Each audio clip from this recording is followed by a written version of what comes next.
Bonsoir à tous. Aujourd'hui, j'ai décidé de commencer à vous lire le livre jaune numéro 5 aux éditions Félix. Le but de ce livre est de publier des informations, ce qui en démocratie n'est pas passible de poursuite. Si ce que vous lisez vous paraît complexe, vous devez comprendre que l'on ne peut décrire le monde aussi simplement que l'on décrit une banane. Ne vous attendez pas à voir ces propositions reprises par les politiques, les médias ou les économistes. Ils n'en ont pas le droit. Amusez-vous bien. Article 19 de Déclaration universelle des droits de l'homme, ONU 1948.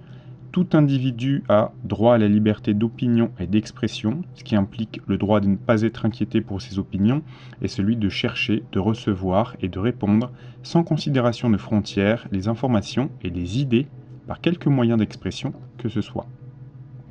Note de l'éditeur. Ce livre s'adresse en premier lieu aux historiens et aux élites, mais aussi à tous les êtres humains de cette planète. Il y a des indices très clairs qui montrent qu'on nous trompe. Les informations qui nous parviennent sont filtrées. Notre regard, qui est normalement très clair, regarder un enfant dans les yeux, est systématiquement troublé. Lentement, imperceptiblement, nous les dirigeons vers la chute financière, spirituelle et morale. Personne ne donne réellement l'impression de vouloir préparer un monde meilleur. Ce ne sont pas ceux qui font le mal qui rendent le monde insupportable, mais bien ceux qui regardent et laissent faire. Si nous étions vraiment lucides, nous aurions vite fait de démasquer notre propre égarement, car tout le chaos autour de nous fait partie d'un système, d'un plan. Nous nous conduisons comme des moutons qui jouent le jeu et se laissent manipuler. Tous les événements insupportables et indignes que nous voyons autour de nous trouvent leur origine et leurs racines dans l'histoire. Est responsable celui qui dit que le monde ne l'intéresse pas, qu'il ne l'a jamais intéressé. Celui-là n'a vraiment aucune raison de s'étonner. Les grands mensonges sont comme les vagues d'un lac. Si on y jette une pierre, la première vague en entraîne une autre. Chaque vague est une intrusion dans notre vie intime. Nous ne voulons pas en être conscients. Nous ne voulons pas prendre conscience de l'intégralité du monde qui nous entoure. En séparant les événements les uns des autres, nous créons des identifications artificielles et nous contribuons à entretenir les grands menteurs à l'aide de nos petits mensonges. Et nous ne nous rendons même pas compte que dans tous les métiers, nous collaborons peu à peu à notre propre empoisonnement. Est-il si difficile de comprendre que toutes les décisions politiques, dont on nous dévoile seulement une petite partie en termes diplomatiques, ont des conséquences directes sur notre alimentation, notre façon de penser, de parler, de ressentir ? Elles ont une influence sur nos doutes, nos maladies imaginaires, notre ego surestimé. Ce sont ces vagues qui nous guident et nous manipulent. Ceux qui pensent qu'ils y échappent se trompent, ils sont ignorants. Nous devons remplacer l'ignorance par la connaissance. Tout homme est, comme Dieu, avant tout une énergie. Il existe donc sur la Terre 7 milliards d'énergies, si le chiffre que l'on nous donne n'est pas une manipulation de plus. Chacun de nous comprend qu'énergie est synonyme de pouvoir. Le pouvoir est synonyme de contrôle. C'est ce principe qui régit les lois de l'univers. Il serait logique que nous sachions à qui nous donnons cette énergie. Le savons-nous, oui ou non ? En lisant ce livre, vous en prendrez en partie conscience. Les informations que vous pouvez y trouver ne sont pas neuves. Nous les avons mises en relation pour que chacun de nous puisse comprendre à quel point cela le concerne, et qu'en fait, il soutient ce système, qui l'opprime et l'empoisonne lentement. Si vous voulez vivre, ces informations sont vitales. Sinon, tant pis.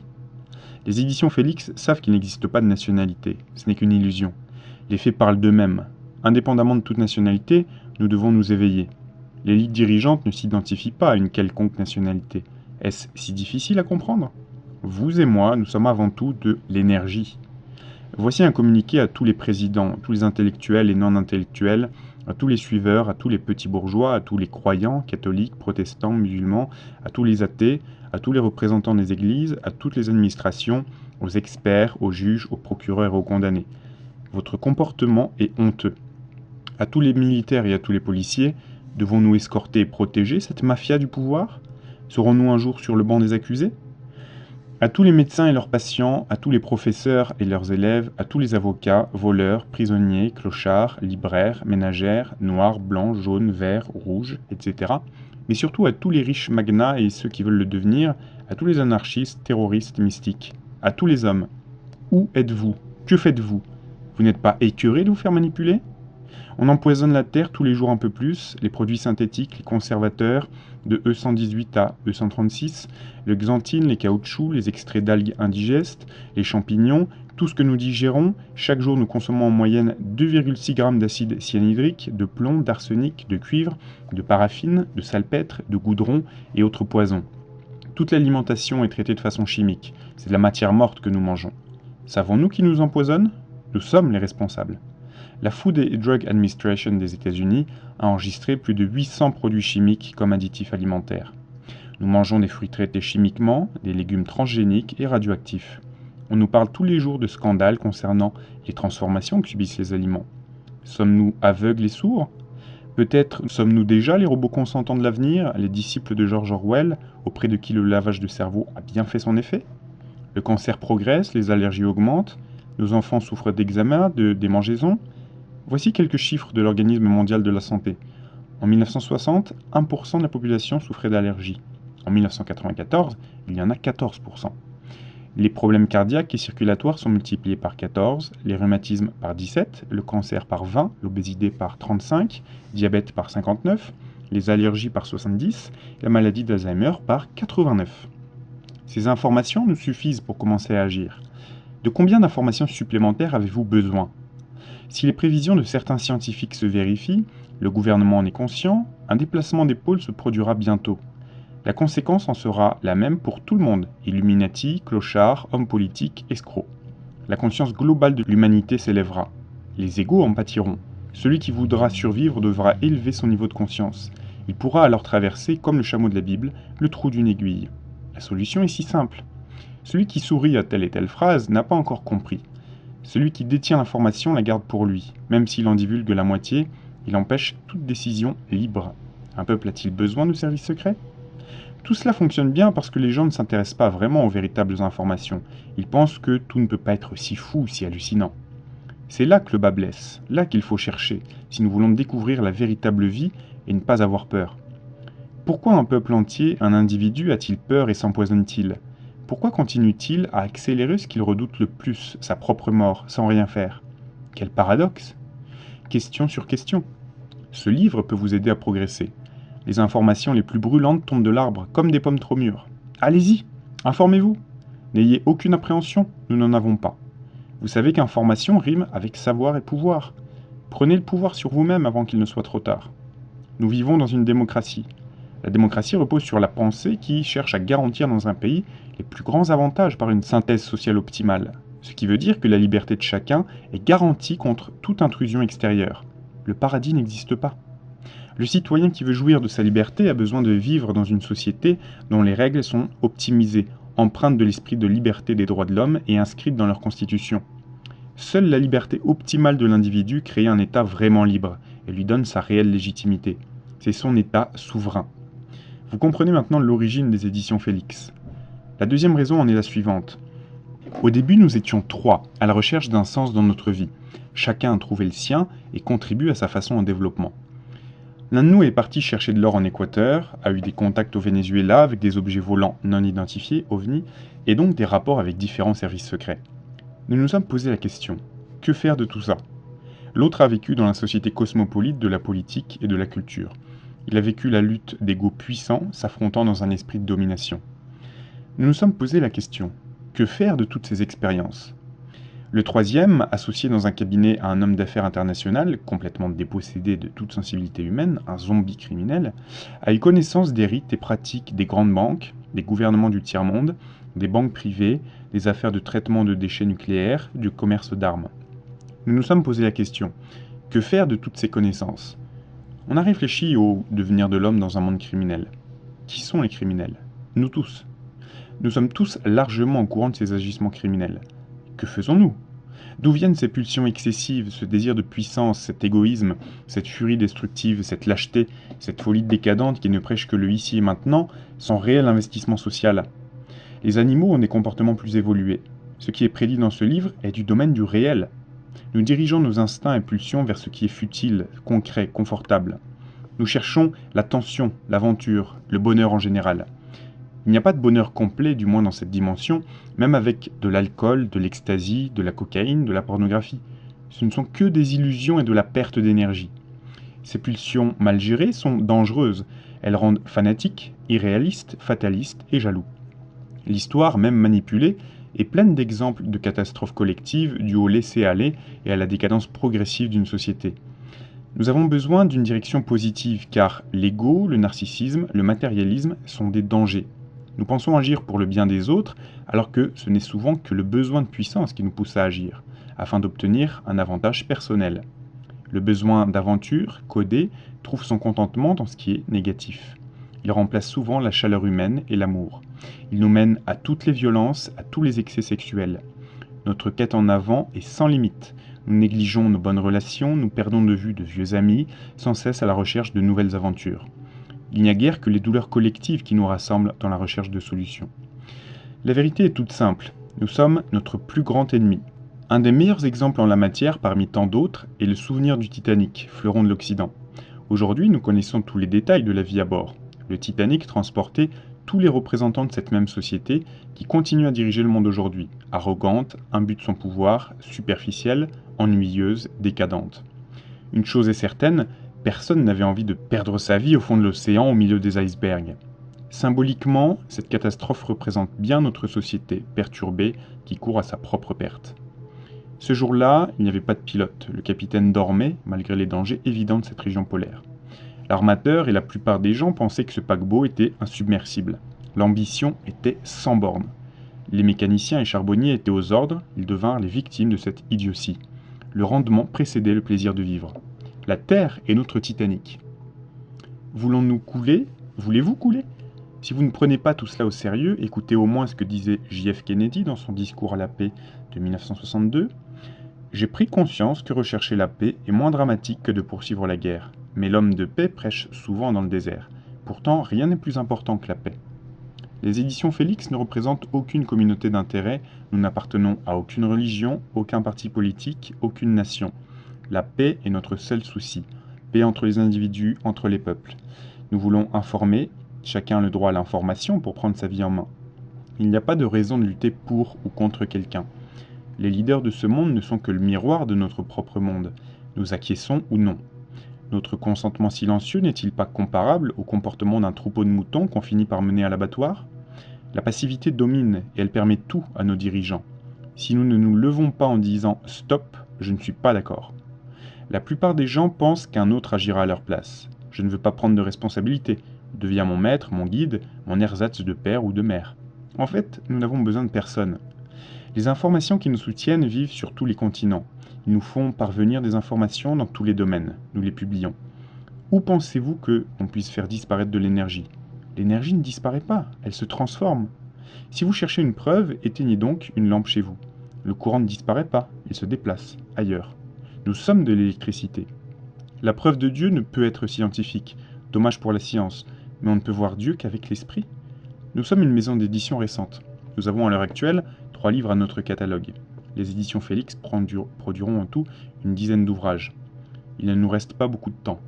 Acceptez le prix que nous pratiquons et nos conditions de distribution, ce qui nous permettra de continuer à exister et de vous procurer des informations pertinentes, etc., etc., etc. Êtes-vous bien sûr de savoir ce qui se passe réellement sur notre planète? Beaucoup de gens prétendent que tout est entre les mains de quelques hommes puissants. Notre collectif d'auteurs confronte le lecteur à cette affirmation. Il décrit clairement les ramifications qui existent entre les loges, l'occultisme, la politique et la haute finance. Le problème auquel nous sommes confrontés est le suivant. Il est difficile d'identifier des coupables. Ce ne sont pas les francs-maçons, ni les sionistes, ni Satan, ni les extraterrestres. Nous sommes tous coupables. C'est pourquoi nous devons franchir le pas et nous opposer à ce système de contrôle, de pouvoir et de manipulation. Ce livre n'est pas seulement le résultat d'expériences et de recherches personnelles. Nous publions également des témoignages d'agents secrets à la retraite qui choisissent de révéler des dossiers tenus top secret jusqu'à maintenant.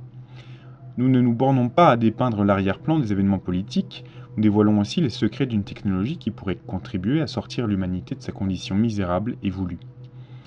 Je voudrais terminer ce préambule en vous racontant une fable, trop réelle hélas. Si vous connaissez déjà tout le système bancaire, vous pouvez passer directement au chapitre suivant. Sinon, lisez attentivement ce qui suit. Ça vous servira à comprendre les enjeux financiers dans lesquels vous vous embrouillez.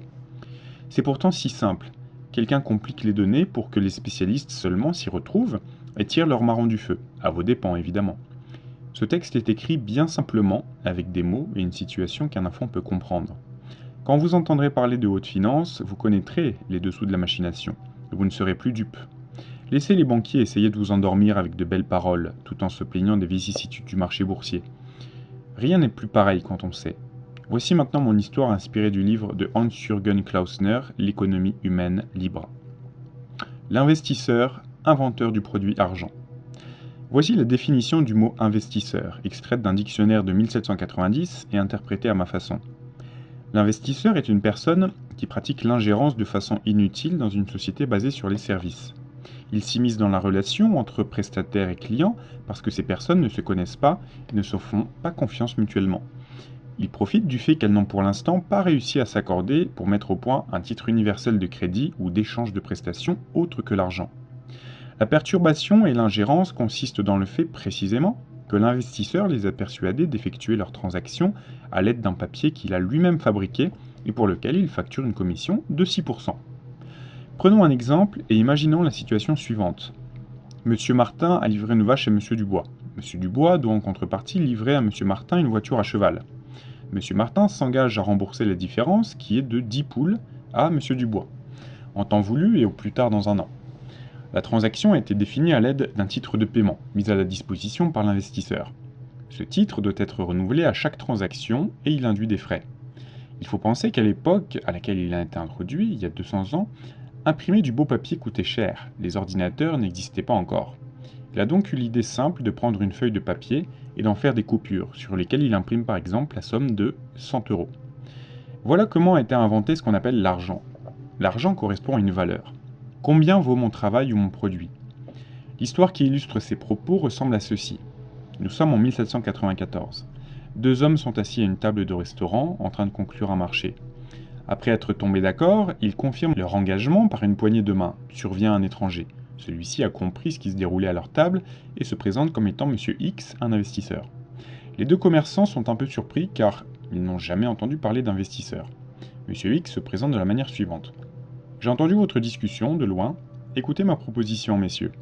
Vous, Monsieur Martin, venez de promettre de livrer à Monsieur Dubois une vache à telle et telle date. Êtes-vous sûr que Monsieur Dubois vous livrera en contrepartie la voiture à cheval qu'il vous a promise? Je peux vous assurer que de nos jours, c'est prendre un risque de faire confiance à quelqu'un uniquement sur sa parole et de lui donner la marchandise, sans être sûr d'obtenir une contrepartie. Tant de choses peuvent arriver. Il commence donc par déstabiliser M. Martin en le poussant à douter de l'honnêteté de M. Dubois, doute qui n'existait pas forcément auparavant. Que puis-je faire? Demande M. Martin. M. X sort un billet de sa poche et explique. Regardez, messieurs, j'ai obtenu de notre roi le privilège de fabriquer des billets de banque et j'en ai l'exclusivité. Ceci porte l'inscription 100 francs or et la signature du roi en garantit la valeur. Avec ce billet, vous pourrez effectuer votre transaction en toute confiance. Pour vous, Monsieur Martin, c'est une sécurité, au cas où vous ne recevriez jamais la voiture que Monsieur Dubois vous a promise. De quelle sécurité voulez-vous parler? Demande Monsieur Martin. Premièrement, ce billet m'oblige à vous remettre à la place de Monsieur Dubois la valeur de 100 pièces or, valeur certifiée par ce billet.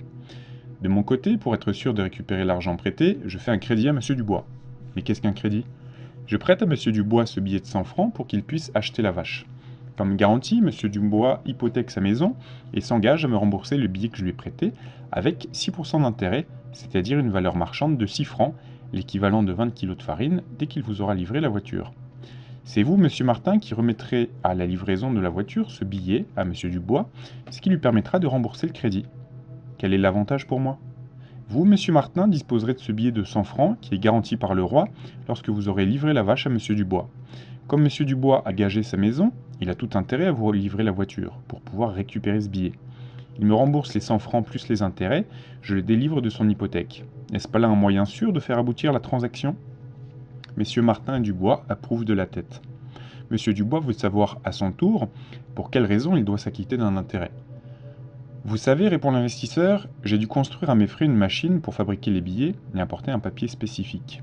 Le roi exige une commission pour apposer sa signature, tout cela prend du temps et de l'énergie, ce qui fait que je suis obligé de facturer une commission, un intérêt. Votre avantage n'est pas négligeable, puisqu'il vous permet de dormir tranquillement, vous pouvez être rassurés tous les deux. Je veillerai au bon déroulement de la transaction. Tout est limpide. Monsieur X a par cette démarche déclenché l'irrésistible essor d'une prospérité due à l'introduction du taux d'intérêt. De plus, il dispose du monopole de fabrication de l'argent et il s'enrichit sans réellement produire de biens matériels. Ce que M. X ne dit pas, c'est qu'une fois la transaction terminée, il ne détruira pas le billet de 100 francs, alors que la vache finira par être mangée et que la voiture à cheval servira en dernier lieu, après quelques années de service, à faire du bois de chauffage.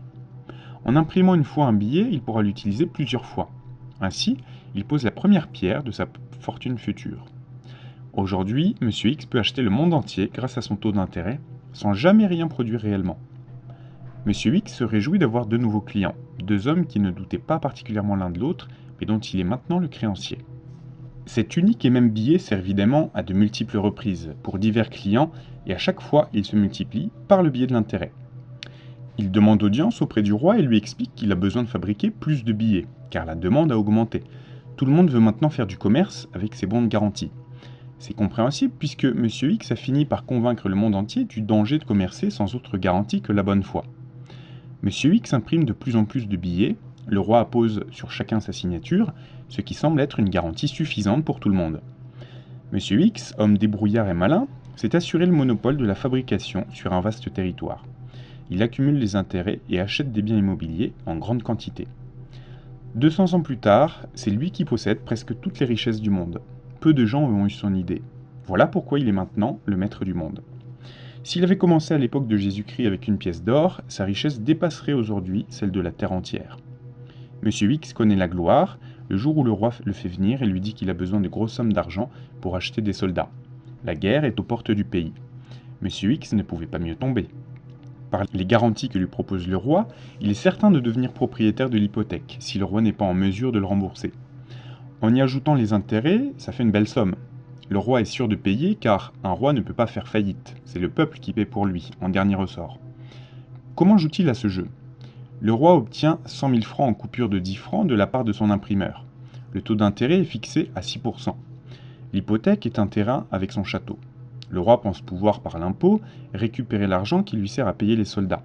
C'est un droit qu'il vient de créer, les impôts n'existaient pas sous cette forme jusque-là. Les soldats, voyant pour la première fois des billets de banque, se demandent ce qu'ils peuvent en faire. Le roi leur explique que ces billets portent sa signature et peuvent être échangés contre toutes sortes de biens, vêtements et nourriture. Le billet de 10 francs correspond à ce dont ils ont besoin chaque mois pour payer le loyer, la nourriture et les vêtements pour 2 personnes. Les soldats partent en guerre, la plupart ne reviendront malheureusement jamais. Le roi ne parvient pas à collecter la somme nécessaire au remboursement. Il ne peut donc pas acquitter sa dette envers le prêteur. Le château revient à M. X. Voilà qui est un moyen facile de s'enrichir. Son seul travail productif a été la fabrication des billets. L'investissement qu'il a dû engager pour fabriquer les 100 000 francs est donc minime par rapport au château et au terrain dont il est devenu propriétaire. Si le calcul du roi avait été juste, M. X n'aurait eu comme rétribution que les intérêts. Les soldats auraient par leurs achats contribué à l'impôt, le roi aurait pu racheter son hypothèque. La perte de la guerre est une aubaine pour M. X, elle lui assure une plus-value confortable. Ce jeu a été joué à maintes reprises dans l'histoire, toujours dans le même espoir que l'emprunteur ne puisse rembourser le créancier. Le roi ne pouvait pas savoir que son propre imprimeur avait également prêté de l'argent au roi ennemi, peut-être même dans l'intention d'acheter encore plus de soldats. C'est donc M. X en quelque sorte qui, par la somme qu'il prête, décide de la victoire. C'est de cette façon que les guerres se font depuis 200 ans, sans que personne n'y trouve à redire. La bénédiction de l'argent et des intérêts qui en découlent a développé sa propre dynamique et son autonomie. On a fini par considérer l'argent comme un produit à part entière. À force de méfiance, l'argent est devenu la seule véritable monnaie d'échange. C'est M. X et son capital qui dominent le monde, de façon absolue et sans restriction d'aucun gouvernement. Cette époque est bientôt révolue, car nous sommes entrés dans l'âge d'or des ordinateurs. Les échanges qu'ils permettent ne nécessitent plus l'utilisation d'argent. Il existe d'autres valeurs d'échange. Il n'y a rien à objecter contre l'argent, si ce n'est le taux d'intérêt parasite qui est fauteur de troubles. Le taux d'intérêt n'est plus nécessaire dans une société d'échange de services. Nous terminerons l'histoire de notre Monsieur X en abordant la loi du karma. Monsieur X, inventeur de l'argent et du taux d'intérêt, est mort le 22 novembre 1830. Ses héritiers ont pu conserver le privilège de la fabrication de l'argent et tous les droits afférents pour une durée minimale de 100 ans. Ils ont mis en circulation beaucoup d'argent, en accordant de plus en plus de crédits aux rois et nobles de tous les pays. Ils ont fomenté bon nombre de guerres depuis des dizaines d'années, en prenant toujours le soin de financer les deux parties. De la sorte, ils ont toujours été du côté des gagnants, et de plus, ils se sont appropriés les biens du perdant. Leur fortune est devenue peu à peu colossale. Leur pouvoir dépasse actuellement de loin celui des rois et des gouvernements. Ceux-ci ont toujours fait appel aux mêmes familles pour leur financement. L'inventeur de ce système regarde tout cela du haut de son fauteuil céleste et au fil du temps, il commence à s'inquiéter, voyant l'abus que ses héritiers font du pouvoir de l'argent. Il demande à sa hiérarchie spirituelle le droit de revenir sur Terre pour une nouvelle incarnation, afin de mettre un terme à l'usure que pratiquent ses descendants. Celle-ci étouffe le monde et le réduit en esclavage. Son intention est de se racheter de son karma négatif. Il est très probable qu'il ait repris une forme humaine. Dans notre incarnation, nous véhiculons tous une partie de divin. Les investisseurs doivent se rappeler leurs engagements de jeunesse, chercher à s'améliorer dans tous les domaines, celui de la morale et du divin. Eux aussi appartiennent au monde de l'esprit, dont nous sommes tous un maillon. Le jeu de l'argent et du taux d'intérêt. Pour essayer de faire comprendre à un enfant de 10 ans ce qu'est l'économie de marché, je vais vous raconter une histoire vraie. Elle illustre bien l'esclavage suicidaire auquel nous a conduit l'argent. Imaginons que sur Terre, il n'y ait qu'une seule banque, un seul taux d'intérêt. Aucun argent ne vient donc alimenter le système de l'extérieur, à part la lumière du jour de l'énergie du soleil. C'est elle qui nous permet de fabriquer tous les biens dont nous avons besoin. Grâce au taux d'intérêt, à la spéculation sur les bénéfices et sur les taux de change, la quantité d'argent peut doubler tous les ans. Par contre, notre taux de croissance naturelle n'excède pas les 5%. La différence entre ces deux taux induit que tout va à l'argent et que ceux qui le possèdent s'approprient peu à peu tous les biens de ceux qui produisent réellement quelque chose. Si vous imaginez toutes les sommes dont nous allons parler, transposées en milliards de dollars, vous aurez une idée des enjeux économiques actuels. Le jeu commence. Imaginez que vous ayez besoin de 10 000 francs. Vous venez me voir, moi, la Banque mondiale, et je vous prête cet argent pour un an à un taux de 6%. Rappelez-vous, au début, il n'y a que 10 000 francs en jeu. L'année passe et vous constatez qu'il n'y a toujours que 10 000 francs en circulation. Comment pourrez-vous me rembourser 10 600 francs? Je vais vous faire deux propositions. La première est la suivante. Écoute, je vois que tu es sérieux et travailleur, ne t'en fais pas. Paie-moi les intérêts et garde l'argent. Dans ce cas, vous me payez 600 francs et il n'y a plus que 9 400 francs en circulation. À ce rythme, au bout de 17 ans, il n'y a plus un franc dans votre caisse. Vous avez toujours payé les intérêts, jamais le capital. Au bout de 17 ans, vous n'avez plus d'argent et vous me devez toujours 10 000 francs. C'est pour cela que je vous conseille tout de suite la deuxième solution. Je vous dis, écoute, en souriant gentiment, tu te donnes tant de mal et tu es si honnête. Ne te soucie même pas des intérêts qui sont si ridicules. Je te les prête aussi à 6%, ce qui fait 36 francs par an. Vous acceptez, plein de gratitude. Vous me devez maintenant 10 600 francs. Au bout de 5 ans, vous commencez à être inquiet car maintenant vous me devez 13 382 francs et au bout de 20 ans, le chiffre est multiplié par 3, nous en sommes à 32 071 francs. La différence de 22 071 francs par rapport aux 10 000 francs du départ est pour moi un gain virtuel, puisque je n'ai pas touché l'argent, que vous n'avez d'ailleurs pas. Je n'ai fait qu'augmenter mes quantités de crédit. Le petit jeu continue, vous êtes un homme honnête qui tient sa parole. Mais là, vous ne savez plus comment faire pour tenir votre engagement. En tant que partenaire, je vous aide. Je vous dis combien d'impôts vous allez payer, combien de jours de vacances je vous accorde.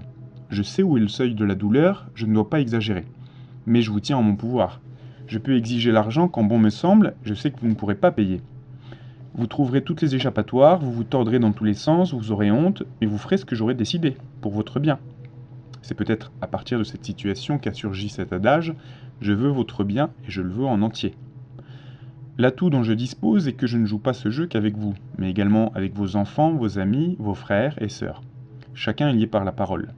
Je fais tout pour favoriser la concurrence, la compétition, tout autour du globe, pays contre pays, et je vous plonge dans la méfiance, les uns envers les autres, pour que vous soyez coupés des autres de l'énergie collective.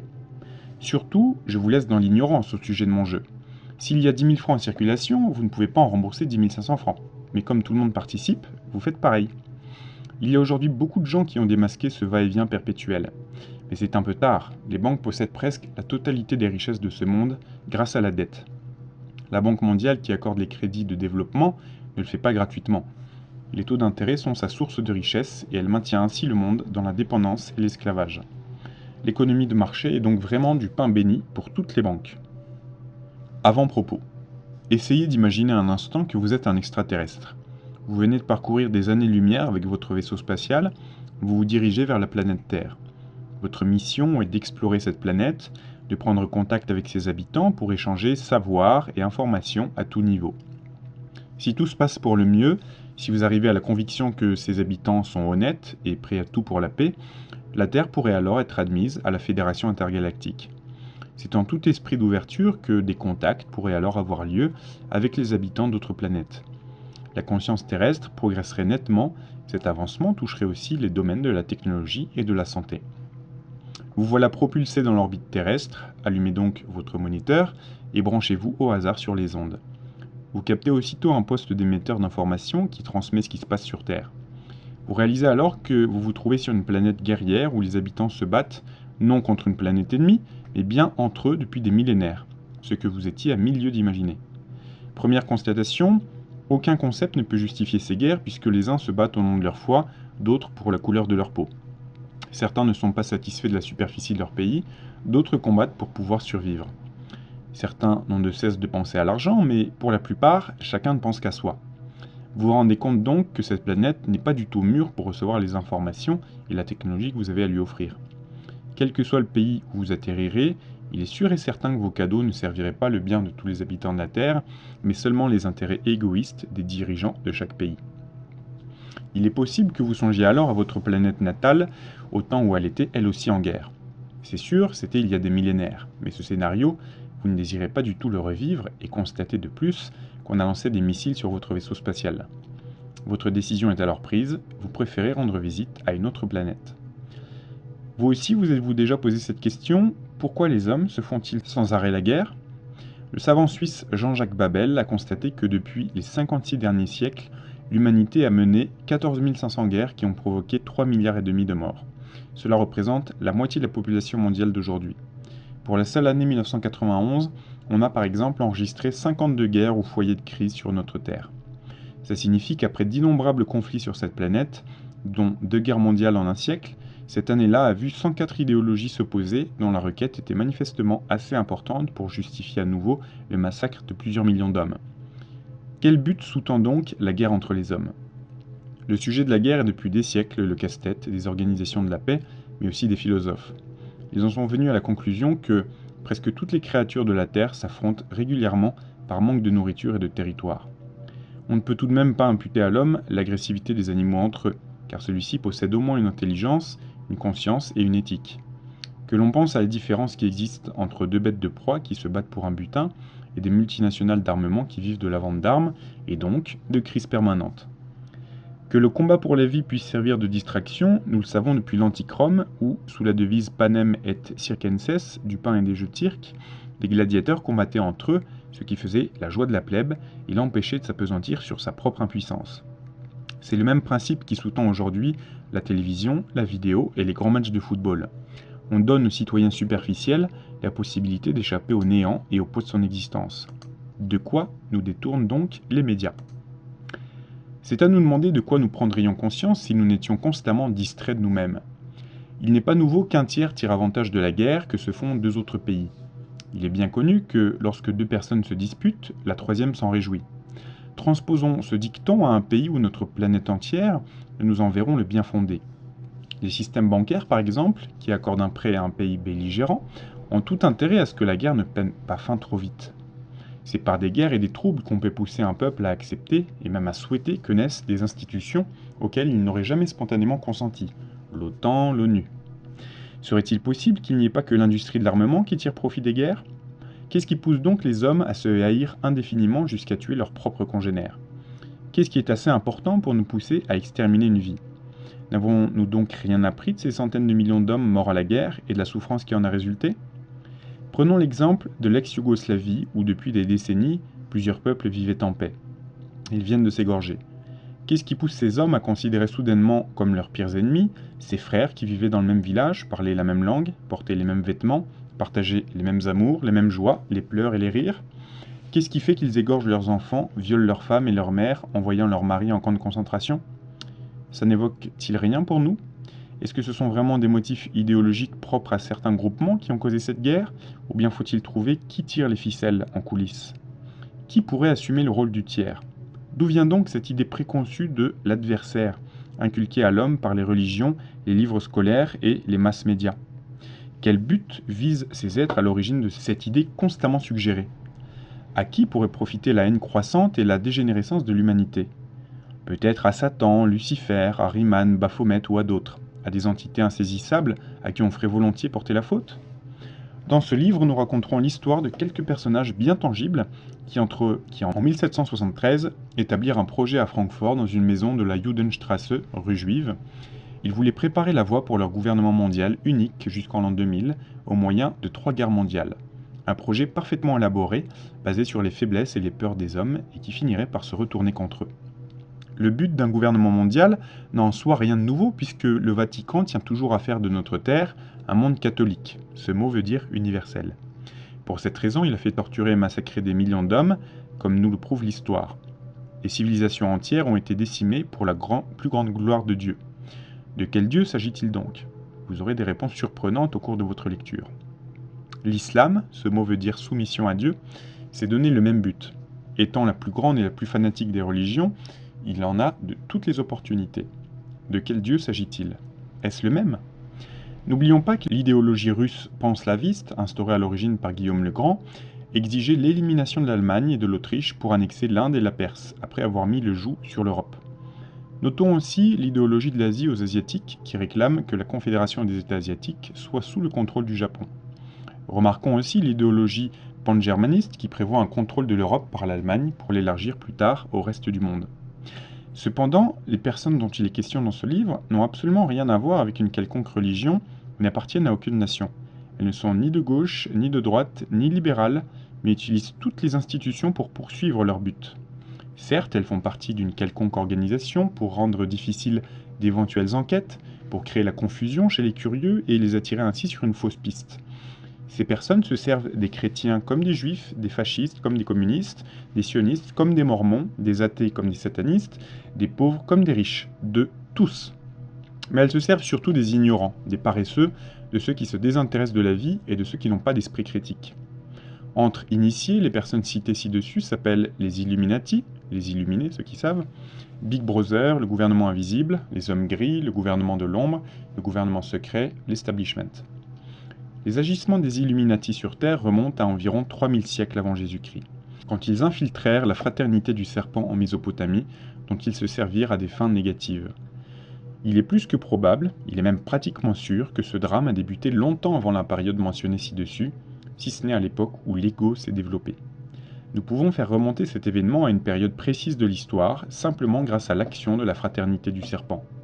Ce n'est qu'après 3000 générations que lui succédèrent d'autres groupements tels que les juifs, les chrétiens, les francs-maçons ou d'autres communautés religieuses que nous connaissons. Comme on pourra le constater facilement à la lecture de ce livre, quelques membres de la communauté sioniste ont entre autres colporté jusqu'à aujourd'hui ce jeu dont ils ne sont ni les tenants ni les aboutissants. Ce qui a commencé jadis fonctionne aujourd'hui encore selon les mêmes modalités. Il nous suffit donc de regarder la situation présente pour voir où se trouve le problème. On peut certes rattacher le système de pensée ou de foi des Illuminati à celui de Machiavel, le machiavélisme ou la justification d'une politique de pouvoir dépourvue de normes éthiques et par conséquent de tout scrupule politique. Voici un petit exemple, celui du pouvoir. Imaginons que vous êtes le nouveau roi d'un pays et que vous voulez avoir l'assurance de le rester. Alors vous convoquez séparément 2 personnes dont vous êtes certain qu'elles feront ce que vous leur direz. À l'une, vous donnez des directives de gauche et financez la création d'un parti. Avec l'autre, vous agissez de même en lui faisant créer un parti de droite. Vous venez de donner l'avis à 2 partis d'opposition. Vous financez la propagande, les votes, les actions, et vous êtes exactement au courant de leurs moindres plans. Ce qui signifie que vous les contrôlez tous les 2. Pour qu'un parti ait l'avantage sur l'autre, vous n'avez qu'à lui donner plus d'argent. Les 2 chefs de parti croient vous avoir à leur côté et vous êtes ainsi l'ami des 2. Le peuple est tellement pris dans ce va-et-vient entre gauche et droite qu'il ne peut lui venir à l'esprit qu'en tant que roi, vous puissiez être à l'origine de la dissension. Le peuple va même vous demander aide et conseil. Prenons un autre exemple, l'argent. Pendant la guerre de sécession, 1861-1865, les États du Nord, opposés à l'esclavage, combattaient ceux du Sud, favorables au maintien de l'esclavage. Avant la guerre, la famille Rothschild envoyait des agents pour renforcer une prise de position pour l'union chez les États du Nord, et en même temps, d'autres agents Rothschild suscitaient une attitude contre l'union chez les États du Sud. Lorsque la guerre éclata, la banque Rothschild de Londres finança les États du Nord et celle de Paris, ceux du Sud. Les seuls à avoir gagné cette guerre furent les Rothschild. Résumons brièvement ce système. 1. on provoque des conflits qui font que les hommes se battent entre eux et non contre ceux qui sont à l'origine de la dissension. 2. On ne se montre pas comme le véritable instigateur. 3. On soutient tous les partis en conflit. 4. On passe pour une instance bienveillante qui pourrait mettre fin au conflit. Voilà le chemin suivi par les Illuminati qui veulent dominer le monde. Provoquer autant que possible la discorde parmi les hommes et les nations sur Terre. Ceux-ci, perdus dans un flot d'informations contradictoires, ne pourront remonter jusqu'aux vrais investigateurs. Des sociétés secrètes internationales leur servent d'instruments puissants pour semer la discorde entre les hommes. Nous les étudierons de plus près. Les hommes empêtrés longtemps dans des guerres finiront par en avoir assez de combattre et en viendront à implorer un gouvernement mondial. C'est alors que le plan devient évident. On exigera de l'instance bienveillante de mettre fin au conflit. Et qui joue ce rôle sur notre planète? L'ONU. Nous verrons qui se trouve en réalité derrière l'ONU. Les Illuminati dont nous parlons ne sont pas n'importe qui. Ils sont les hommes les plus riches du monde. Ils n'apparaissent ni à la télévision, ni dans d'autres supports médiatiques, puisqu'ils possèdent et contrôlent non seulement ces médias, mais aussi tous les services d'information. S'il arrive qu'on parle d'eux, ce n'est qu'en termes neutres ou positifs. La plus grande partie du peuple ne connaît même pas leur nom. Même les auteurs qui ont mis à nu leurs machinations ne sont pas devenus célèbres, bien qu'ils eussent mérité un prix Nobel. Réagir serait louable, mais comment 6 milliards d'hommes peuvent-ils se défendre contre quelque chose dont ils ne connaissent même pas l'existence? Il ne faut pas oublier non plus que presque tous les humains ont été et sont tellement préoccupés par leurs propres petits problèmes personnels qu'ils n'ont jamais eu la vision globale des événements de ce monde, ni de leur entourage, ou peut-être ont-ils perdu cette vision entre-temps? La majeure partie de la civilisation actuelle souffre de gel politique et s'est retirée de ces événements. Ce retrait est dû au manque de temps, au manque d'intérêt, de sens critique et de connaissances spécifiques. En se retirant, on n'y changera sûrement rien. Au contraire, ceci est voulu par nos dirigeants. Quiconque abandonne facilite la tâche des Illuminati. La vérité qui s'impose en premier lieu est donc d'en savoir plus sur leurs faits et gestes et de rester constamment vigilant. Ainsi qu'un grand instructeur du monde le constatait, trouvez la vérité, car c'est la vérité qui vous affranchira. On pourrait en conséquence diviser les hommes en 3 types. 1. Ceux qui agissent. 2. Ceux qui sont spectateurs des événements. 3. Ceux qui s'étonnent que quelque chose se soit passé. Si nous voulons trouver la vérité, sans pour autant passer notre vie à la chercher, nous devons nous donner la possibilité d'examiner et d'admettre sans répit toute nouvelle information. Cela peut signifier aussi que si notre esprit est déjà rempli d'opinions établies, de points de vue, de dogmes ou d'une conception du monde bien figée, il n'y a plus de place pour une autre vérité. De plus, la vérité peut être complètement différente de ce que nous nous imaginions. Oublions, à la lecture de ce livre, nos opinions pesantes en matière de religion, de politique et d'ethnie. Soyons simplement des êtres humains, des petits-enfants curieux et capables d'apprendre. Essayons aussi de ne pas comparer ce qui est dit avec une opinion ou un point de vue déjà existant. Suivons notre intuition, notre sentiment et ressentons nous-mêmes si ces informations sonnent justes, même si elles finissent par nous déstabiliser. Faisons fi de notre pensée routinière qui pourrait nous souffler « Mon Dieu, si tout ça est vrai, quel sens a donc ma vie et quel rôle est donc le mien dans ce scénario ?» Ce livre est un appel à chaque lecteur pour qu'il puisse exercer son esprit critique et devienne un citoyen émancipé. Cherchez, trouvez votre vérité et examinez les choses sans les relier si possible à un système de valeurs. Introduction. La réalité historique peut être considérée sous 2 aspects. Le premier concerne l'opinion générale qu'on appelle l'opinion publique, répandue auprès de chaque citoyen par les masses médias. L'autre, par contre, a trait aux événements qui ne sont pas rendus publics. C'est le monde des agissements des loges secrètes qui entremêlent capital, politique, économie et religion. C'est à ce niveau que naissent les nations, que les guerres sont ourdies, que les présidents sont nommés ou éliminés s'ils ne fonctionnent pas. Pour le citoyen qui forme principalement son opinion et sa conception du monde à partir de ce que véhiculent les médias, tels que les journaux, la télévision, la radio, les connaissances apprises à l'école ou la littérature de Monsieur Tout-le-Monde, peu des choses dont nous parlerons dans les pages suivantes lui seront familières.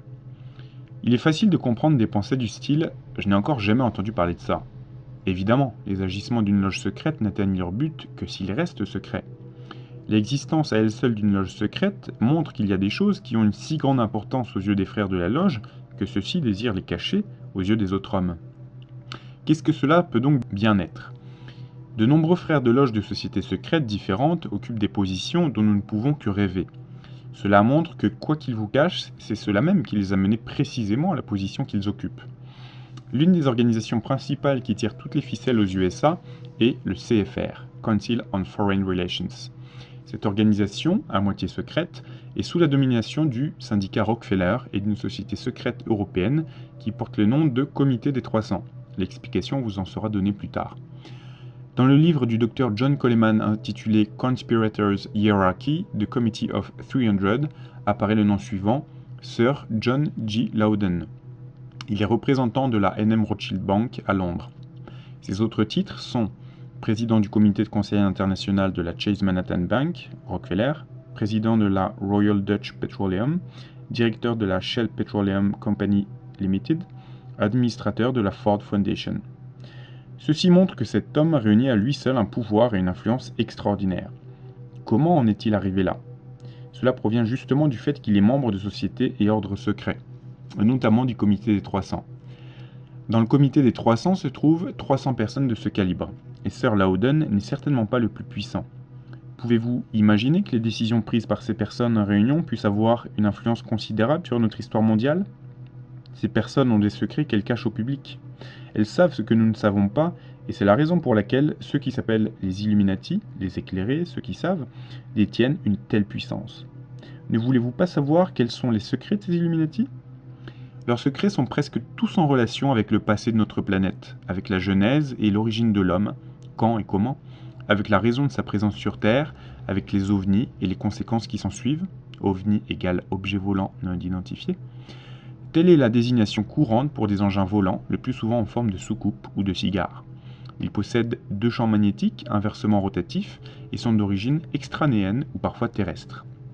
Je suppose que beaucoup parmi vous ne lisent pas avec plaisir le mot ovni. C'est pour ça qu'il est important que nous ouvrions à ce qui est nouveau, bien que le sujet des ovnis ne soit pas si nouveau, bien au contraire. Aux Européens, on donne en effet volontairement de fausses informations, comme à la plupart des gens sur Terre quand il s'agit d'ovnis. Et voilà que nous avons affaire aux Illuminati qui contrôlent justement les médias. Quelle coïncidence! Un petit exemple vous fera comprendre que le thème des ovnis a bien un fondement très réel et très terrestre. Il y avait, outre la société Thulé, qui sera décrite en détail plus loin, un autre ordre secret dans le Troisième Reich, la société Vril. Cette dernière s'occupait presque exclusivement de ce qu'on appelle communément les ovnis et de leur construction. C'est pour elle qu'ont travaillé Victor Schauberger et les docteurs W.O. Schumann, Shriver, Habermohl, Mitte, Epp et Belluzzo. La plupart des pilotes anglais et américains encore vivants se souviennent probablement de leur réalisation comme des Foo Fighters. Leurs travaux furent énormément accélérés lorsque, d'après leur dire, une soucoupe non terrestre fit en 1936 une chute en forêt noire sans pour autant être endommagée. Après avoir étudié attentivement la propulsion et relié ce savoir à celui déjà énorme de la société Vril sur l'implosion et l'antigravitation, on entama la construction de prototypes.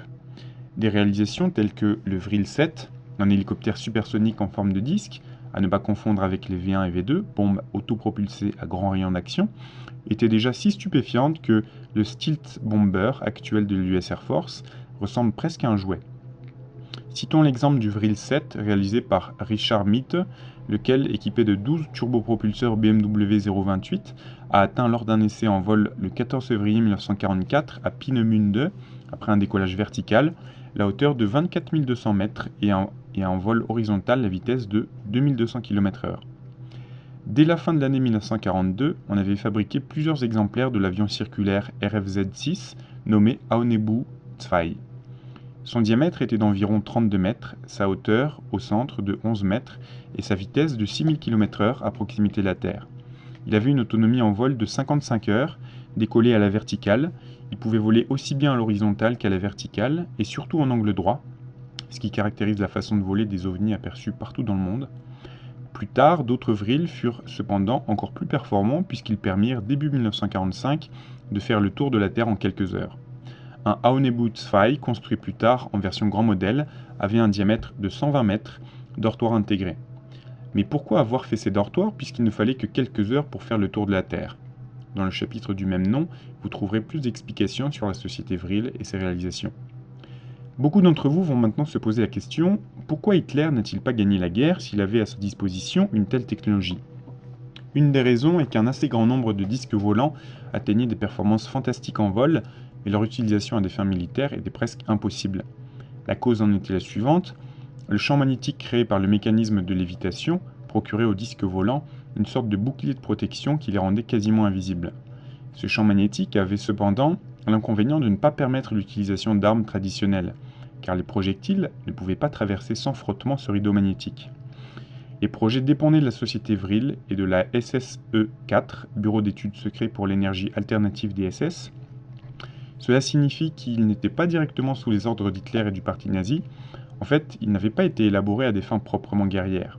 Ce n'est que plus tard, quand la situation de l'Allemagne en guerre empira, qu'il fut question de faire entrer en action les disques volants. La plupart des hommes n'ont pas eu le moindre pressentiment des vrais buts de Hitler, de sa formation, des loges dont il était membre, de l'idéologie qu'il fit sienne. Ils ignoraient qui l'avait promu à cette position, qui le finançait, et ne savaient rien des motifs cachés qui sous-tendaient cette deuxième guerre mondiale. L'idéologie d'Hitler n'a rien à voir avec ce que nous désignons du nom de réalité générale, ni avec ce qui est raconté dans les livres scolaires sur le Troisième Reich. Hitler était un mystique, un occultiste jusqu'à la pointe des pieds. Il faut se situer dans cette optique pour comprendre ce qui se passa pendant le Troisième Reich. Pour la plupart des historiens matérialistes, le procès des criminels de guerre à Nuremberg était un mélange des contes de Grimm et de contes à dormir debout. Ils ne pouvaient pas se mettre dans la peau des accusés et il manquait de connaissances préalables pour saisir ce que ces hommes racontaient. Dieter Rugeberg l'expose avec justesse en disant « Seul un occultiste peut en reconnaître un autre ». Dans les chapitres suivants sur les sociétés de Thulé et de Vril, nous nous pencherons plus sur les idéologies qui les sous-tendaient. Hitler et ses sociétés secrètes en savaient bien plus sur l'origine de l'homme, la constitution de la Terre, l'antigravitation, la libre énergie, que ce que l'on nous a enseigné jusqu'à aujourd'hui. C'est pourquoi, de crainte que nous puissions découvrir ces secrets, les Alliés nous ont soustrait livres et écrits sur ces sujets, nous ont même défendu de les lire. Ils s'assuraient ainsi de la possibilité de continuer à manipuler l'humanité. Les Alliés portaient un intérêt capital à la technologie de la société Vril. Ces découvertes avaient été gardées secrètes par le Troisième Reich. Ce sont les Russes qui ont eu d'abord en main les plans de construction. Les scientifiques tels que Victor Schauberger et Werner von Braun tombèrent entre les mains des Américains lors de l'opération Paperclip. Le plus grand secret rattaché à la sûreté aux USA concerne aujourd'hui les constructions d'engins volants développés selon ces plans. Ils furent entre autres un des motifs qui provoqua la mort de J.F. Kennedy. Mais il y eut encore différentes expériences menées pendant le Troisième Reich. Les révéler maintenant déstabiliserait complètement la plupart des lecteurs attachés à leur conception du monde. Elles feront plus loin l'objet d'un chapitre séparé. Pourquoi la plupart d'entre nous n'en avons pas entendu parler ? Citons par exemple l'édification de l'État allemand Neuschwabenland, la nouvelle Souabe, dans l'Antarctique pendant la Deuxième Guerre mondiale. Pourquoi l'amiral Richard E. Byrd a-t-il eu besoin de 4000 soldats américains armés, d'un porte-avions et d'un grand soutien militaire quand il alla explorer en 1947 l'Antarctique ? Comment se fait-il qu'il n'en revint que quelques centaines d'hommes vivants ? Voilà des questions restées sans réponse. Pourquoi si peu de personnes n'ont jamais entendu parler ni de ces événements, ni des développements de Nikola Tesla, dont font les parties les machines à énergie libre, la transmission d'énergie sans fil, l'antigravitation ainsi que la modification du temps au moyen d'ondes stationnaires ? Quelles en seraient les conséquences si nous avions accès à la connaissance des formes d'énergie libre, à celle de l'utilisation de soucoupes volantes qui n'ont besoin que d'un champ électromagnétique comme source d'énergie, et si nous pouvions les utiliser pour notre propre usage, comme carburant par exemple ? Ça signifierait que nous n'aurions plus besoin de nous servir d'essence. Il n'y aurait plus de déchets, donc plus de pollution. Nous n'aurions plus besoin de centrales nucléaires, les hommes ne pourraient plus être enfermés dans un pays derrière des frontières, et surtout nous aurions beaucoup plus de temps à notre disposition, puisqu'il ne serait plus nécessaire de travailler autant pour payer les frais de chauffage, de courant, d'essence. Nous pourrions pendant ce temps en profiter pour méditer sur le sens de la vie. Et ces formes d'énergie existent. Elles existent au moins depuis 90 ans. Pourquoi sont-elles tenues secrètes ? Parce que, par le biais de la mainmise sur l'énergie, la nourriture, et en occultant des connaissances, il est possible d'exercer un contrôle sur les hommes sur notre Terre.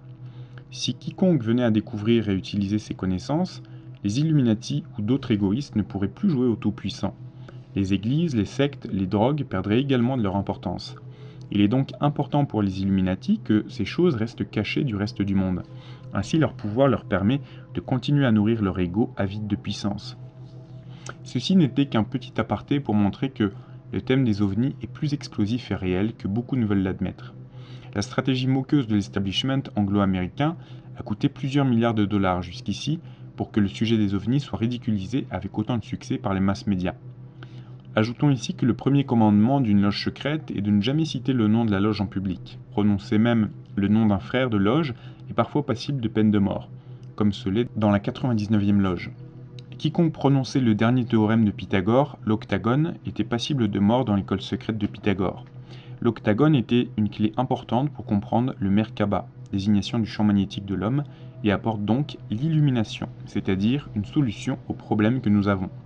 Merkaba égale deux champs lumineux inversement rotatifs qui véhiculent corps et esprit, égale dématérialisation et téléportation du corps physique. Savoir tenir un secret est une force en soi. Cela permet de mener à bien des opérations sans se trouver face à des complications légales ou à un adversaire potentiel.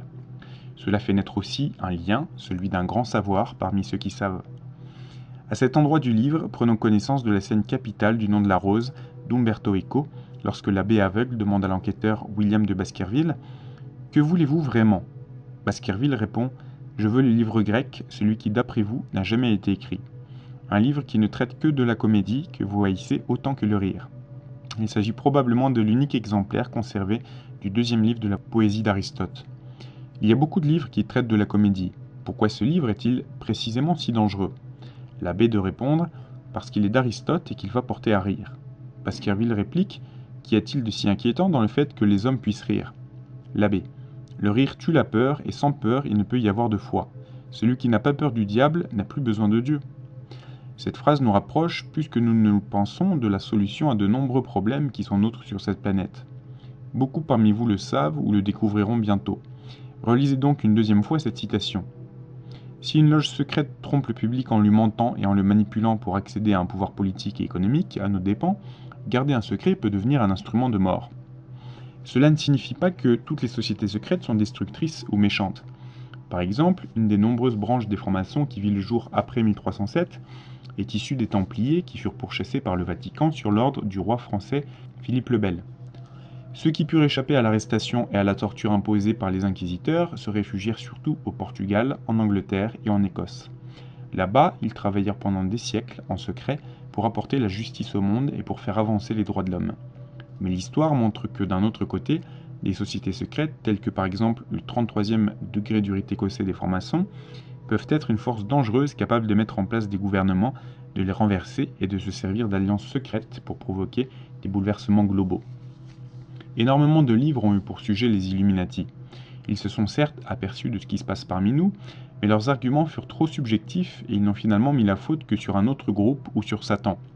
C'est pourquoi nous avons essayé de concentrer de façon relativement sommaire et sans préjugés les faits qui me paraissent être les plus importants, concernant des secteurs très différents de la politique, la religion et la finance. Ainsi, toute personne, même sans confession, qui se sent libre et capable de réfléchir par elle-même, devrait pouvoir accepter ces faits et s'attaquer aux causes, quelle que soit la couleur de sa peau. Le livre devrait donc nous permettre de comprendre pourquoi les Illuminati ne désirent pas que quiconque puisse avoir le droit de tout savoir. Aucun auteur ne peut probablement réussir à nous donner une image globale parfaite de l'enchevêtrement des loges, de la haute finance et de la politique sur cette planète.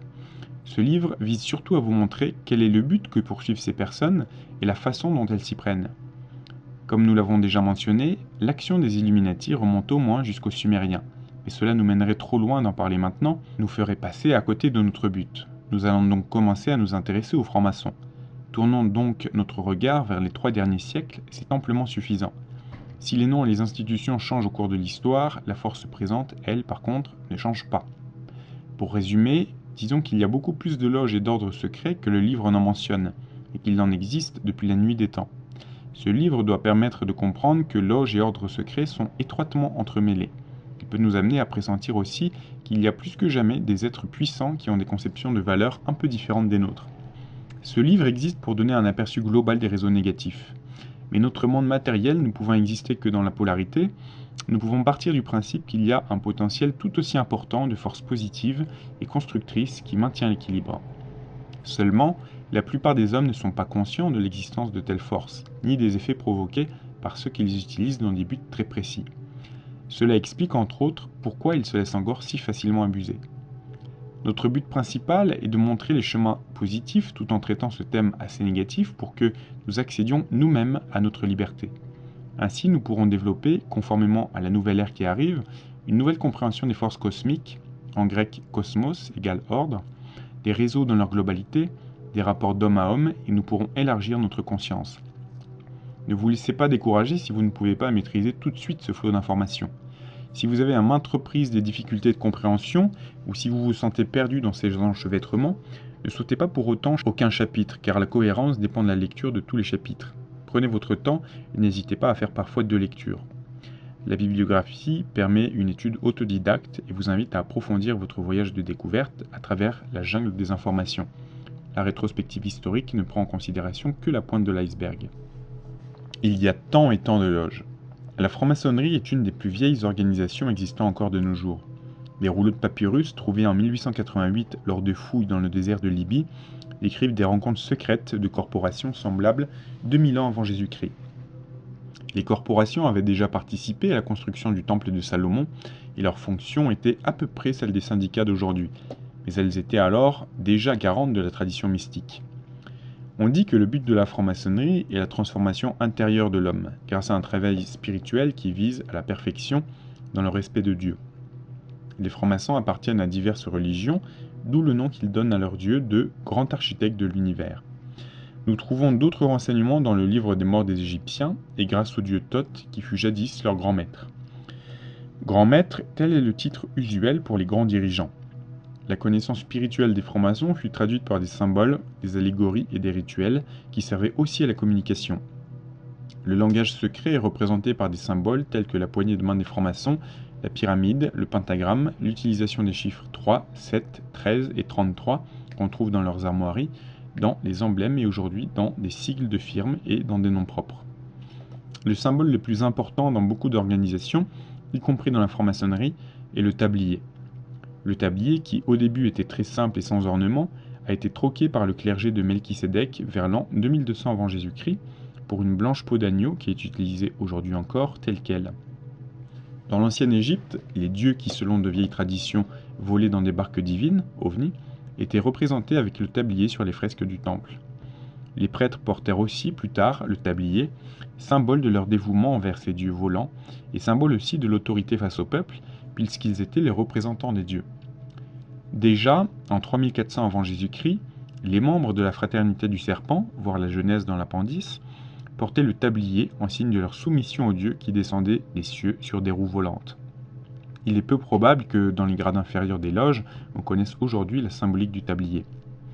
Avant 1307, les Templiers, ainsi que les Chevaliers de Saint-Jean, et en partie aussi l'ordre teutonique, ordre charitable à l'origine pour les 2 derniers, étaient les organisations dirigeantes qui menaient les croisades contre les musulmans. Bien que l'hostilité régnât entre ces ordres, ils étaient unis dans leur combat pour la chrétienté. Ce n'est pas un hasard si le flou règne sur les Templiers et sur les dessous historiques et occultes de leur histoire. Ce manque de clarté a été occasionné intentionnellement, notamment dans les 150 dernières années. Le secret autour des Templiers n'aurait pas eu de raison d'être si on n'avait pas voulu qu'il existe. Et cela de la part de cercles et de forces qui avaient, et qui ont bien entendu, tout intérêt à laisser la vérité sous le boisseau. L'esprit de l'ordre des Templiers fut détourné de même que celui de ces enseignements de Jésus lorsqu'on attribua au christianisme le soi-disant Ancien Testament dont il combattait les lois. Dans les 2 cas, l'essentiel a été faussé. Ces derniers temps et ces dernières années ont vu émerger, comme on le sait, différents néo-pseudo-ordres des Templiers. Parmi eux se trouvent sûrement des hommes de bonne volonté, mais aussi des charlatans et des serviteurs précisément de cet esprit que les anciens Templiers combattaient. Faire un amalgame du nom et de l'esprit des Templiers avec des composantes franc-maçonniques est vraiment grotesque, et pourtant ce fut le cas du grade de Templier dans le rite d'York franc-maçonnique. 2 hommes profondément croyants ont fondé l'ordre des Templiers, Hugues de Pins et Géoffroy de Saint-Omer, un franc et un normand. Un petit cercle d'amis se forma autour d'eux, animé par une grande foi propre au Moyen-Âge et que l'homme actuel peut à peine imaginer. Ce petit cercle décida, à Noël de l'an 1117 à Jérusalem, de former un groupe spécial afin de protéger les pèlerins. Leur seul souhait était d'être au service du Seigneur Jésus-Christ et de leur foi. Ce groupe, comptant désormais 9 chevaliers, se retrouvait pratiquement seul, sans protection ni grands moyens financiers. Le groupe se présenta, au printemps 1117, au roi Baudouin Ier de Jérusalem et au patriarche. On les loua pour leurs intentions. Peu après, les chevaliers dont le logis s'était trouvé jusque-là à la maison allemande, hôpital dirigé par des Allemands, obtinrent la permission de s'installer sur l'emplacement de l'ancien temple. De ce fait, on les appela les Templiers. Néanmoins, Eux-mêmes se considéraient toujours comme les frères du vrai temple du Christ, ce qui voulait dire le temple intérieur de l'âme. L'histoire des Templiers serait sans aucun doute passée tout à fait inaperçue s'il n'y avait eu dans les ruines du temple une découverte remarquable dont les chevaliers ne surent trop que faire au début. Il s'agissait de lambeaux de fragments d'écrits hébraïques dont le contenu devint très vite d'une importance décisive pour les chevaliers et pour toute l'histoire de l'ordre. Ces fragments furent remis à l'érudit Étienne Harding qui en fit la traduction. Ce fut le point de départ de tout ce qui devait suivre. En effet, les lambeaux d'écrits se trouvèrent être les fragments de rapports d'écaïmins juifs espions qui, mandatés par le clergé, relatèrent les agissements du maudit Mamzer Jésus, fils de putain, et ses blasphèmes contre le Dieu d'Israël. Ce qu'on pouvait y lire était en complète contradiction avec l'enseignement prêché par l'Église. Jésus-Christ avait traité le Dieu hébraïque Yahvé du nom de Satan et reproché aux Juifs d'avoir fait du diable leur Dieu unique. De nettes traces se trouvent, entre autres, encore aujourd'hui dans l'évangile de Saint Jean du Nouveau Testament, où Jésus dit aux Juifs « Vous avez pour père le diable ». Jean 8, 44. Quelle énorme falsification du véritable enseignement du Christ! Il faut essayer d'intégrer la forte croyance de ces chevaliers pour imaginer le choc qu'ils subirent. Le Dieu que l'Église désignait comme Père du Christ était, selon les dires mêmes de Jésus, le diable qu'il était venu combattre sur terre. Des études de la Bible mirent rapidement en évidence, pour ces chevaliers à l'esprit simple et au raisonnement sain, que l'enseignement de Jésus et le prétendu Ancien Testament étaient à des pôles opposés et n'avaient rien à voir l'un avec l'autre. De plus, les Juifs n'appelaient jamais Dieu du nom du Père, mais du nom de Yahvé et El Shaddad. El Shaddad était le Shaitan, c'est-à-dire l'ange déchu. Shadaim égale la déchéance. El égale grand ange. El a souvent été traduit par erreur avec le nom de Dieu, mais Dieu s'appelle dans la vieille langue orientale Il.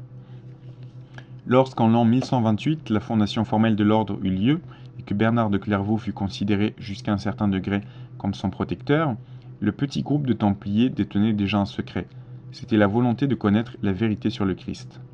Jusqu'alors régnait l'incertitude, bientôt régnerait la certitude. Il faut voir dans cette volonté celle d'un groupe de chevaliers d'une piété naïve qui voulaient seulement servir leur Seigneur Jésus-Christ et retrouver son véritable enseignement. Aucune agressivité ne les habitait, ils n'imputaient le mal à personne. Ce fut Bernard qui leur fit comprendre que leurs ambitions ne seraient pas payées d'amour en retour et qu'ils seraient sages de ne pas exprimer ouvertement ce qu'ils pensaient. Les années suivantes n'apportèrent pas de plus amples renseignements sur l'enseignement originel du Christ. L'ordre des Templiers se retourna désormais vers des missions militaires. Le secret ne vécut bientôt plus que dans le souvenir de quelques frères provençaux. Les impératifs pratiques en Orient laissaient peu de place et de temps pour s'occuper du secret. Le contact étroit avec l'islam donna de nouvelles impulsions. Quelques lettres attribuées à Ali ibn Abu Talib, l'imam Ali, tombèrent dans les mains d'une section de Templiers lors d'une attaque contre Damas. L'imam Ali y mentionnait une falsification ultérieure du Coran qu'il compara avec la falsification des évangiles du Christ. Ces papiers parvinrent en Provence où, par la suite, naquit de nouveau l'idée fort ancienne de se pencher sur la véracité des évangiles. Tout se passa alors coup sur coup. Un document parvint à la commanderie provençale, transmis selon toute vraisemblance par des cercles adeptes de Marcion. Il n'est donc pas étonnant que les Templiers aient refusé plus tard de prendre part à la croisade contre les Cathares. Il s'agissait d'un fragment de l'évangile originel de Saint Jean, écrit l'an 94 après Jésus-Christ par l'hérétique Marcion. Une lettre y était jointe donnant un court aperçu de la vie de Marcion. Précisons ici que Marcion fut l'instigateur d'un important mouvement purement christique dans les années 90 à 130 après Jésus-Christ, qui ne s'effondra qu'après sa mort. Marcion, qui avait juste eu le temps de rencontrer l'apôtre Jean, enseignait que Jésus-Christ avait été en fait l'incarnation de Dieu, qu'un Dieu le Père au nom de Yahvé n'existait pas, et que ce Dieu hébraïque était justement Satan en personne. Il enseignait de plus que Jésus avait annoncé aux hommes qu'ils étaient des dieux. Cela dépendait seulement de la bonne volonté de chacun et ne nécessitait aucun temple ni aucune organisation ecclésiale. À partir de ce moment-là, un ordre dans l'ordre se développa, véritable communauté de conspirateurs marcionistes. C'étaient surtout des Provençaux et des Allemands qui formèrent ce groupe particulier au sein de l'ordre des Templiers. La majorité des Templiers ne percevait certainement pas, à cette époque, ce que signifiait le changement de la croix simple et symétrique de l'ordre en une croix de chevalier. À l'origine, les croix de chevalier qui sont typiques de nos jours et qui allaient être utilisées par d'autres ordres sous des formes semblables n'existaient pas encore telles quelles. Les Templiers portaient à l'origine une croix rouge toute simple sur leur manteau blanc. Ce n'est que sous l'influence secrète des adeptes de Marcion que la croix marcioniste, la croix aux épines, devint le symbole des Templiers. Au début du christianisme, la croix aux épines avait été l'insigne des adeptes de Marcion. C'était la croix hérétique. On dit que Jean l'Évangéliste aurait confectionné pour la mère de Jésus une croix aux épines. Marcion choisit alors la croix rouge aux épines comme signe de la chrétienté pure. La croix de chevalier des Templiers devint ainsi le symbole du marcionisme pour l'initié. Plus tard apparut la croix double aux épines, propre aux Templiers occultistes. À la même période naquit l'appel au combat des Templiers qui proclamaient « Vive Dieu Saint-Amour ». Avec cet appel, on s'adressait exclusivement au Christ et on rejetait le Dieu vengeur de l'Ancien Testament. La grande majorité des hommes, autant en dehors qu'au sein de l'ordre, n'étaient pas initiés à ce qui en constituait les dessous. Le temps n'était pas mûr, on attendait que surgissent d'autres documents de l'époque du début du christianisme qui seraient autant de preuves irréfutables. De tels documents allaient en fait apparaître de façon détournée, mais il serait trop long de s'y pencher maintenant. On se contentera de constater que 2 Templiers découvrirent une très vieille cachette des adeptes de Marcion dans ce qui restait des ruines du vieux Carthage. Ils ne tombèrent pas dessus par hasard, mais en suivant les traces de Marcion qui y avaient longtemps séjourné. Ils y trouvèrent non seulement des fragments d'écrits évangéliques originaux de Jean et de Matthieu, mais aussi un vieil écrit carthaginois comprenant un credo et un texte sur la création du monde, accompagné d'une traduction grecque qu'on doit probablement à Marcion. Dans cet écrit, le Illou Hachéra ont reconnu les vrais fondements de l'enseignement de Jésus-Christ.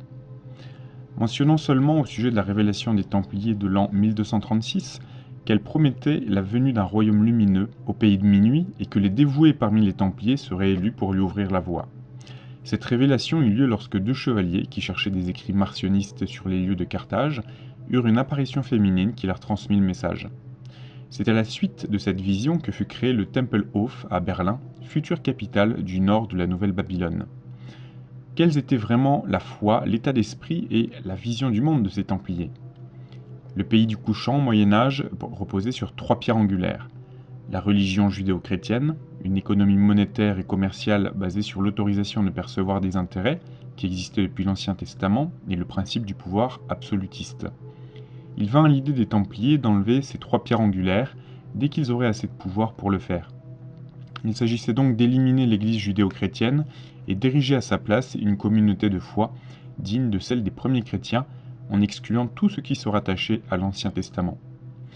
Il en résulterait un renversement du système économique et monétaire qui inclurait la défense de prélever des intérêts sur un prêt, la destitution des monarchies absolues et l'édification d'un ordre aristocrato-républicain. Tout cela nous fait comprendre pourquoi les forces régnantes allaient procéder à l'anéantissement des Templiers.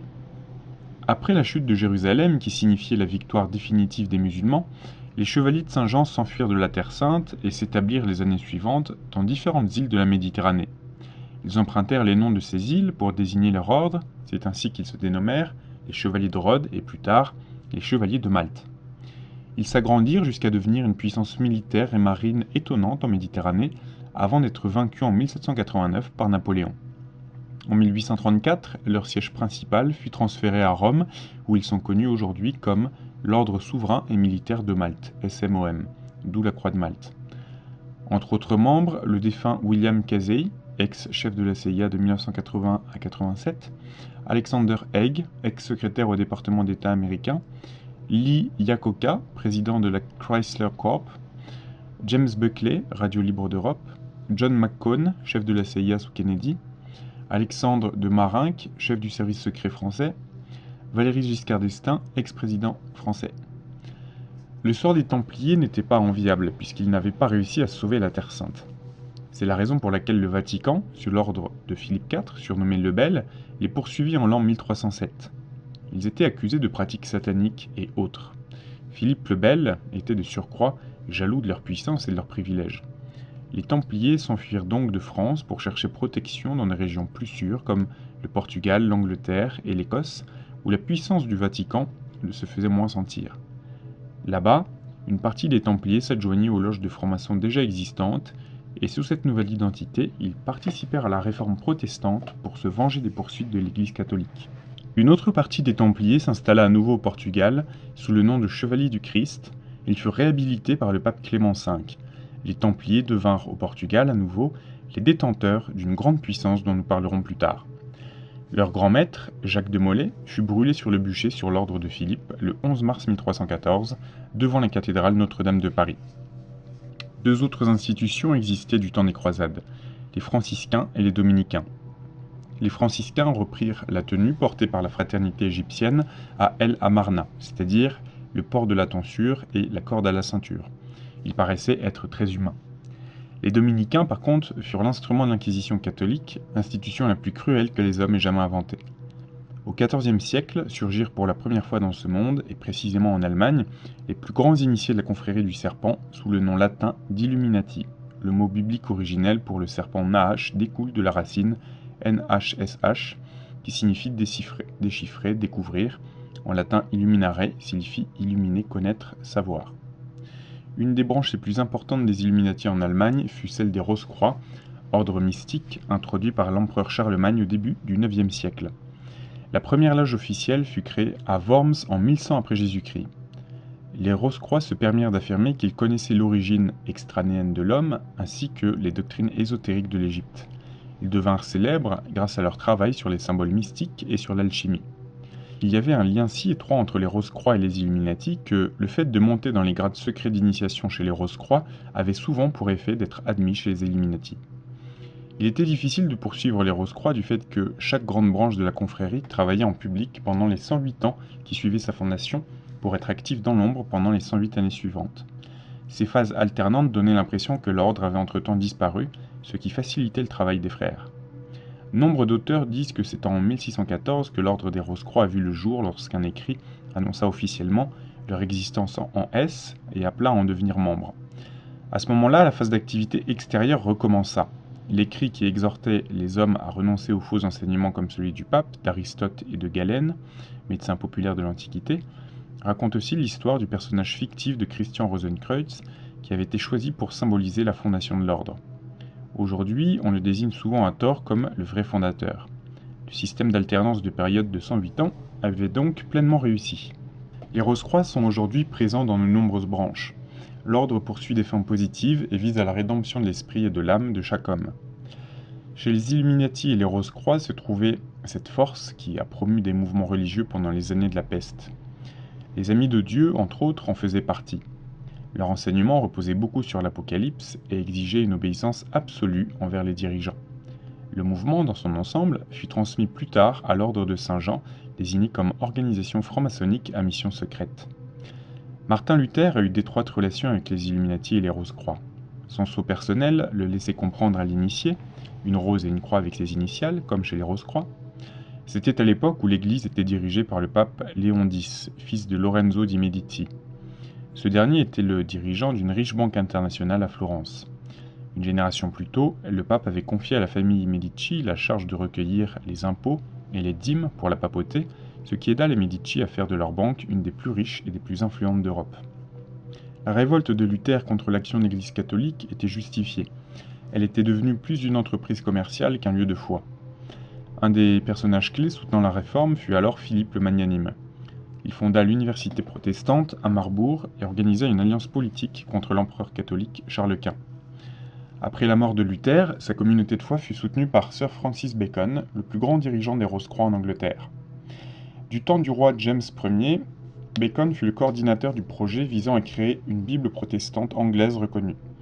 Cette version, connue alors en 1611 sous le nom de King James Version, est aujourd'hui la Bible la plus répandue dans le monde anglophone. La contre-réforme fut menée par une nouvelle confrérie, la Compagnie de Jésus, qui est mieux connue sous le nom de l'Ordre des Jésuites, fondé par Ignace de Loyola en 1534. Il s'agissait d'une société secrète militante et catholique, avec des rituels secrets, un symbolisme et des grades d'initiation. Le serment du deuxième degré exigeait la mort de tous les francs-maçons et protestants. Les jésuites furent envoyés en Angleterre pour y combattre les hérétiques protestants. Ils s'appliquaient à rechercher les hérétiques qui devaient être punis, ce qui signifiait que les francs-maçons avaient intérêt à bien garder leur secret s'ils ne voulaient pas être décapités. Les francs-maçons travaillèrent dans un secret absolu en Angleterre, en Écosse et en Irlande, et contribuèrent à renforcer le respect des droits de l'homme et du protestantisme.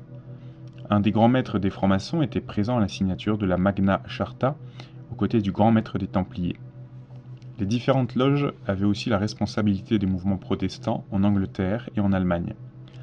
En 1717, la loge des francs-maçons de Londres se mit à travailler au grand jour, estimant qu'ils étaient en sécurité en Angleterre. C'est l'époque désignée comme le début de la franc-maçonnerie dans beaucoup de livres d'histoire. Officiellement, c'est exact. Cependant, leur activité secrète débuta des millénaires plus tôt.